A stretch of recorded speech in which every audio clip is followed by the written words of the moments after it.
నిజంగా ఇలాంటి డేటా సెంటర్ను మన దేశానికి చెందిన అదానీ లాంటి గొప్ప కంపెనీ కడుతుందని గొప్పగా గర్వంగా చెప్పుకోవాల్సింది పోయి నిజంగా చెప్పుకోవాలి కదా. 87,000 కోట్లు ఎవడు పెడతాడండి? $10 బిలియన్ తీసుకొచ్చి ఇక్కడ పెట్టి ఇంత కష్టపడి సింగపూర్ గవర్నమెంట్ నుంచి కేబుల్ తిప్పించి కేంద్ర ప్రభుత్వము, సింగపూర్ గవర్నమెంటు, వైఎస్ఆర్సీపీ గత ప్రభుత్వము 87,000 కోట్ల పెట్టుబడి ఇన్ని పెట్టిన తర్వాత గూగుల్ వస్తుంది. క్రెడిట్ అనేది ఎవరికి ఇవ్వాలా?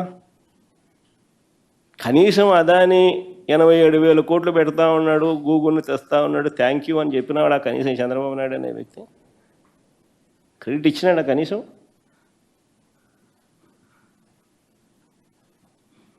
ఎందుకు భయపడుతున్నాడు క్రెడిట్ ఇవ్వడానికి? ఆ పేర్లన్నీ చెప్పడం మొదలు పెట్టేసరికి ఇది బ్యాక్గ్రౌండ్ లేకపోతుంది.